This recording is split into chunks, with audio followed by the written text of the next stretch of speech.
Hey everyone, today I'm going to show you how you can cheat in Fire Emblem, specifically by doing save editing, but I'm going to make it really easy for you. What you need for this is an emulated copy of Fire Emblem. Right now this is only supported for FE7, FE8, so the Sacred Stones and the Blazing Blade. And you're going to need this Codebreaker generator spreadsheets that I'm going to link in the description.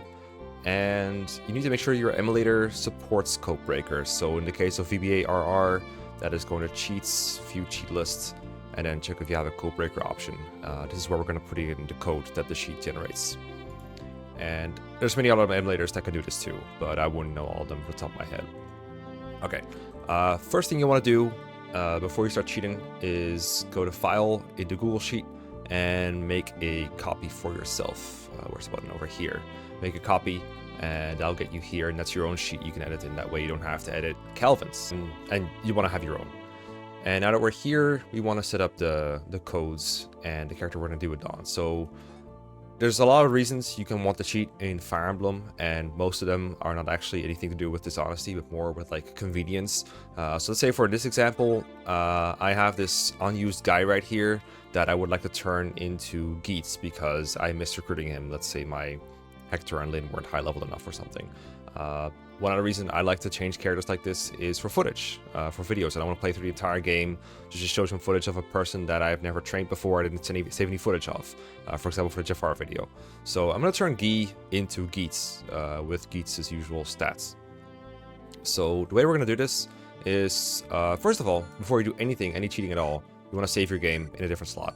The reason for this is that if you mess up, you can always go back to the old save that you had before. So I like to just make two saves in two separate slots to make sure that I'm not going to mess it up. Now, after we've done that, what we're going to do is generate the codes that we want to make for Geats. And we're going to start at the top of the sheet and work our way down. The first thing is it says slot, and that's referring to how many character slots they're in. And you can check that easily in the preps menu, which is why I'm in the preps menu here.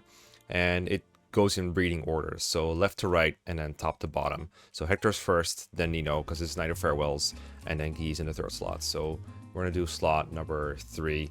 As a general rule, I would recommend against changing Hector or whoever your main character is, because they're the ones who have the C's, and those are usually locked to their class, and if you change that, you might not be able to seize thrones anymore.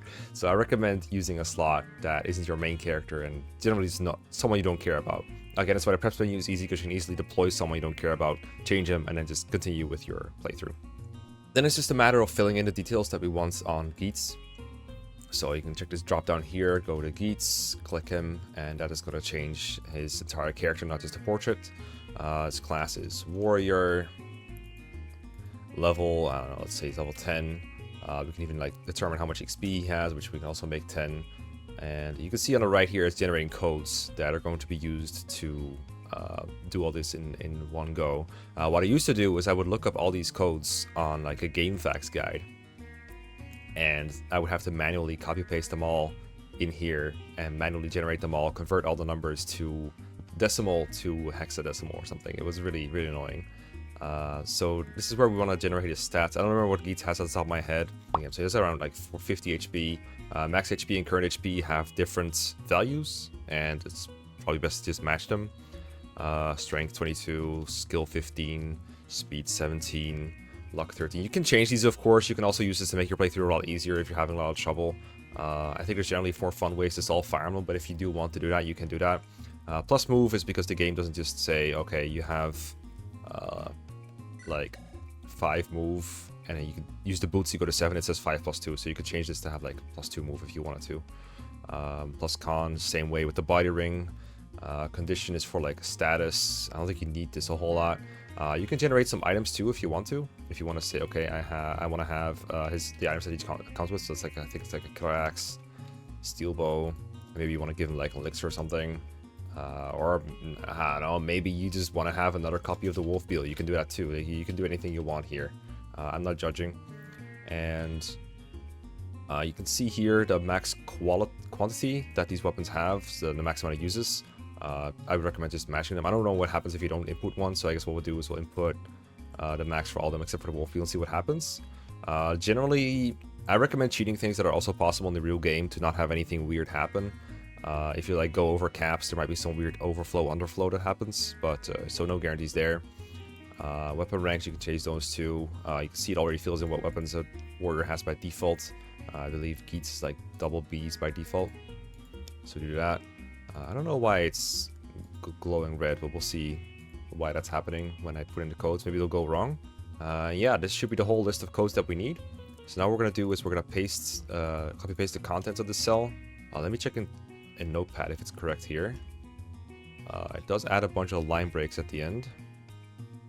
I think that was fixed before. Maybe I have an old copy here. The newest version should have this fixed. That's might be. So here we go. That's the code. I just cleaned up the quotation marks at the beginning, the end, and the line breaks at the end. I'm going to copy paste the whole thing. And go to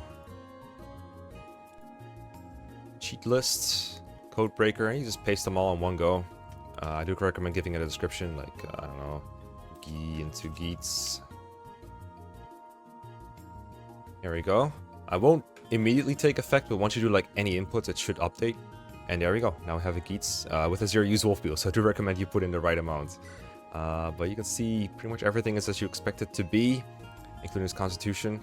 Again, it's like, I think it's the portraits that determines also like the character name, their character description, and all his other like personal identities, like the amount of con he has at base. So you don't have to worry about any of that. Alright, I forgot to tell you one important detail, which is what to do when you're done, and especially what to do if what you've done is not correct. For example, I forgot to check his weapon ranks. The red outline on the sheet for the double Bs for axes and bows, I don't know why that occurred, but it turned out fine. There was an issue though where Geats kept his sword rank from when he was Gi. I replicated it with some new codes because I fixed it and I realized I should probably record doing it, so that's why it looks a little bit different than what it will for you if you did the exact same thing I did. But anyway, the point is he still has a sword rank because he was Gi and Gi had a sword rank. And to get rid of this, I recommend you just generate a code to get that sword rank to 0. So you can just delete the contents of the cells here to delete the codes in the cell that you copy paste the codes from. And any cell that is highlighted in yellow has like an active code in it, so you want to remove all those. So you're only left with the code for his sword rank. I put in a code here for his sword rank, but for us, it actually wasn't there. There was no code here. But we do want to put a code there because we want to fix the sword rank. We want to put it at 0. And for no rank, you want to use this this little dash here, not ED, etc., but just a dash. And it will make a code that will put the sword rank at 0 weapon XP. Okay, you have no sword rank whatsoever. That's the code we need. You could just copy paste that one, put it into the cheat list here, like I've done. And when you're done with your codes in general, what you want to do is go to View Cheat List and remove all the cheats. Remove them all. Because if you don't, then what will happen is they'll keep the cheats active, and any character that is in slot 3 will be turned into Geats with all these things. So you want to turn off the codes after they've done their job, otherwise they'll keep doing it. For example, if you have a code active that gives a character 50 HP, that character will constantly, every time the game updates, will have 50 HP, and so they can never die, which is probably not what you want, especially if you want clean looking footage. So make sure to turn your codes off before you keep playing the game. And if your codes did something wrong, what you can do is delete all the codes, reload your old save file, try again, or delete all the codes and try to fix what has happened by putting in new codes. Depending on your situation, one of them is probably easier than the other. It's something you have to figure out by yourself. You just follow what I just did, and you can create any character at any level and anything you want. It's not the only way to cheat, but it is a pretty convenient one. And Calvin made this on my request. I made like a community post on my tab, like, hey, this would be really, really convenient for me to have. And he said, yeah, that's possible to do in Google Sheets, and he just made it. So thanks to Calvin for making this. If you have like bugs or feature requests, I don't know if he's also interested in keeping it updated. I haven't asked him. I probably should have, but it's probably a way to get in touch with him. Maybe make a comment. But yeah, hope you enjoy, and see you next time.